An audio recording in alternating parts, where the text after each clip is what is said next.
What's happening, people? I hope you're all well.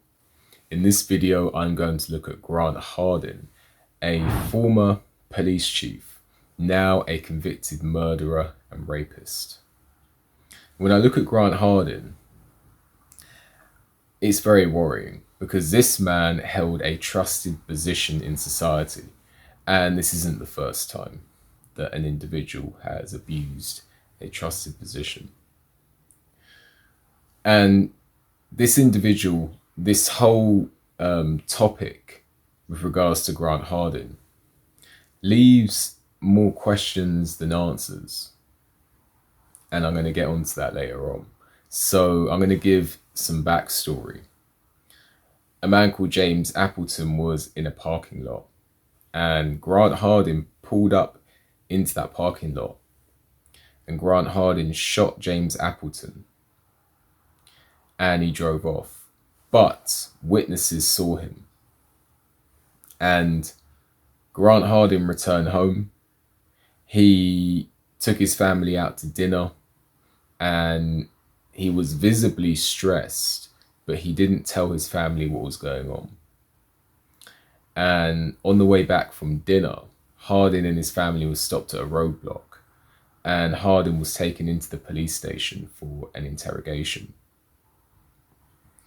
And essentially what happens here is quite fascinating to watch, because those who know the law and those who, watch videos about interrogations, you'll know that the police don't have your best interests at heart. The police do not have your best interests at heart.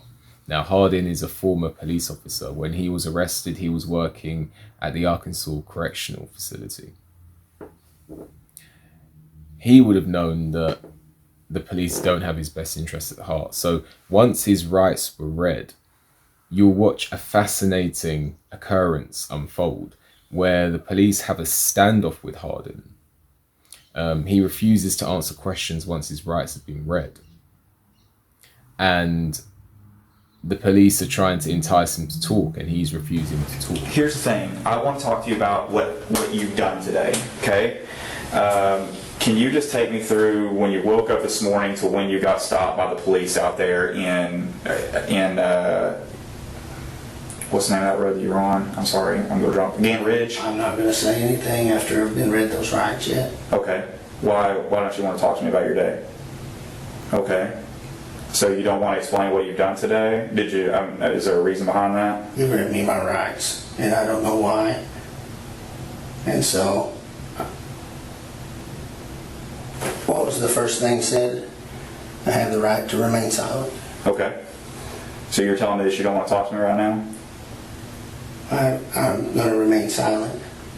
As you can see, Hardin knows what the police are up to. The police, they want a confession. The evidence might have been very strong at that point, but the police always want to have a confession because it essentially shuts and closes a case. It's very hard for a suspect to get a not guilty verdict after they confess to a crime. But Hardin doesn't want to talk. And the police switch gears. They go from the casual, they just want to know what he got up to that day, to they're trying to clear him from a crime, which Hardin knows isn't true and the police know isn't true. Okay, I talked to my boss. I think I was confused, or I may have confused you on what's going on here. I can't tell you exactly why you're here. And you being a police officer, you understand that. I need to rule you out as a suspect in a crime that's been committed, and that's why we got you here, is because we need to talk to you, find out where you're at. Does that make sense? Yes. Okay, so I don't know if I scared you at the beginning or what, but that's why I was trying to, and I can't, you see the position that I'm in. I can't tell you why you're here, but at the same time, I need to rule you out into something. Does that make sense? I'm at a loss here, and I need to clear you from something. And if you didn't do anything wrong today, you have nothing to worry about. And that's kind of where we're at. Well, yes.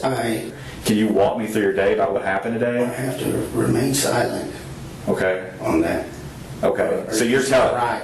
Okay, so you're telling me you did do something today that was wrong then? Is that what I'm getting at? I mean, I'm just if- silent. okay, so you just don't want to talk to me because of Well, what I reason? don't know. It says I have the right to be silent. Yes. Okay. You realize that I'm trying to help you out here. I'm trying to get you out of here quicker. And you're just sitting here. We can do this all night. I mean, it doesn't bother me. You're going to continue to be a suspect until I find out otherwise. Okay. The strange thing about it is Hardin didn't ask for a lawyer because Hardin knows his rights. Hardin clearly is aware of how the police operates, and he knows his rights. And he knows anything he says can be used against him. So why he didn't opt to get an attorney immediately, I don't know. But either way, the police try to switch gears, and that again proves unsuccessful. And by the way, I have a documentary version of this video. So if you're enjoying this video and you want to watch the documentary version after you watch this video, click on the link in the description to watch the documentary version of this video. So after that tactic fails, saying they're trying to clear him, the police switch gears once again. And this time they use the female detective and get her to predominantly take over the interrogation. She and Hardin are in the room alone. Now, this is done for a clear reason, that sometimes women are able to get men to soften up. The soft presence of a woman can often get a man to open up in situations where he otherwise may not have opened up. So the female detective uses a lot of cunning and subtle tactics to try and entice Hardin into opening up and incriminating himself. The theme is a casual conversation, so she's just asking things such as, well, did he watch TV that day? And let me just say, the crime took place on the 23rd of February 2017. So she asks Hardin whether he, did he watch TV? Did he change his clothes? What cars he got? Did he play any, video games? These all seem like casual questions, but actually there's a reason for it. Number one, she's trying to build a timeline of events so that she can present that to the court should the case go to trial. Police want to have a timeline of when things happened. The second reason is they can check the validity of what he's saying to try and discredit him in front of a jury. So if he says he watched TV, they can go try and check that out. If he says he played a video game, they can go try and check that out. Also, she asks what car he has, and it's the same car as one of the witnesses says. The witnesses at the scene say that they saw at the scene of the crime. That can incriminate him further. But she is being very subtle and trying to wrap it up as a casual conversation. I'd sleep in as long as I could. Around noon. Did you get anything done today? No? Oh no. Did you watch anything good on TV? Usually that's what I do. I'd eat and watch TV. Did you just prep for getting ready for work tonight? Just pretty much, just Yeah. lay around, be a slob there. Yeah. Did you get anything done outside today? It was so nice today. It was beautiful outside. Yeah, I know. Did you a little bit at least get outside, do any yard work today, anything like that? No? See, Huh? I'm gonna ask you, please forgive me, No, you're fine. but I'm just gonna have to stick back to my Yeah, no, anytime. silence I'm just thing. chit-chatting. I know you are. Going on. Well, if I'm gonna be charged with something, or Well, did something happen today? that's what I wanted to know. Evidently, something did happen Well, today. you tell I'm me. silent, or I know. I need a. I'd rather talk about cars than I know, me too. Well, I'd rather talk about. Is there any cool cars other than a Honda Civic? Anything fancy? I'm just, what do you call it? The paper again. Yeah. Oh, it's great. We don't have to talk about cars. We can talk about something else. And Hardin seems to be going for it. He seems to be biting on her tactic. However, it would also appear that Hardin is still somewhat cognitively aware of what's going on here. So it's almost like he knows what questions to answer and what questions not to answer. And from time to time, Detective Cordero will push the issue and try and get him to incriminate himself by saying, you know, did you do something wrong today? Or did something happen today? Did you see anyone on the road? And then Hardin will immediately know what questions not to answer. And it's almost like a social game of chess. And it accumulates and goes on and on and on. But it does get to a point where Hardin is getting mentally frustrated and mentally fatigued. And the detective at this point, you know, she does try to confront him and say that, you know why you're here.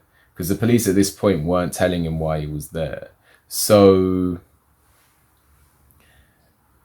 she becomes a bit more direct. And I think that's because she feels that she's built enough rapport, and she also feels that Hardin is sufficiently fatigued being in the same room for a long time. Am I right?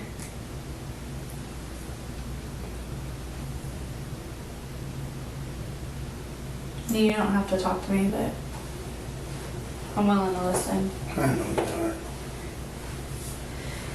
We all make mistakes.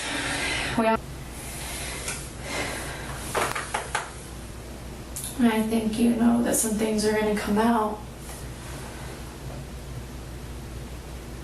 And I want to be able to stand on your side and say, hey, this is what happened. And he was upfront. He was honest. However, Hardin then at that point asks whether he needs a lawyer, and that accumulates and eventually ends up with him outright asking for a lawyer. Something's going on and I need one. It's up to you. I just want to hear your side, but I want to get a lawyer. And that ends the interrogation outright. Because in the United States, if a suspect asks clearly and concisely, each state's different, but the general gist of it is, if a suspect or someone being interrogated or interviewed by the police clearly and concisely asks for a lawyer, the police have to end the interrogation, and so that the person can seek legal advice. So at that point, Detective Cordero places Hardin under arrest for capital murder, and Hardin is taken into custody. Can you stand up for me?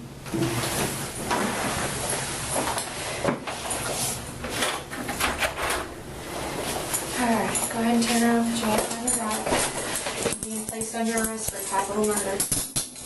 Hardin initially pleaded not guilty for the murder of James Appleton, but he changed his decision and made a confession during his trial. And he received 30 years, which is considered light. Now, DNA is taken from convicted felons, and Hardin, his DNA was taken upon conviction. And this opened the gate for a case to be reopened, a cold case. From November 1997, Amy Harrison was raped at her place of work at school. She was a teacher. Now, this was able to be linked to Hardin, and Hardin was charged with the rape. Hardin initially pleaded not guilty, but he changed his plea to avoid a light sentence. So he was then sentenced on 2 counts, 25 years on each count, to 50 years in prison. Hardin will be 84 when he is eligible for parole. This case is very sad. This case is very concerning because Hardin was a trusted member in society. He was in a position of trust, in a position of power, and he clearly shouldn't have been in that position. Also, concerningly enough, he was deemed incompetent in that position but was rehired. So the other thing that I'm retouching is the mystery, more questions than answers. Hardin didn't give a reason for why he killed James Appleton. And as far as I know, he didn't give a reason for why he raped Amy Harrison. So there are more questions than answers as far as I'm concerned. But overall, very sad, very concerning. Now, I have a documentary version of this video. If you're interested in watching that, the link for it is in the description. And that is my video with regards to Grant Hardin. Make sure you like the video, subscribe to the channel, leave a comment, hit the notification bell so you get a notification when I make a new video, and I'll see you on the next video.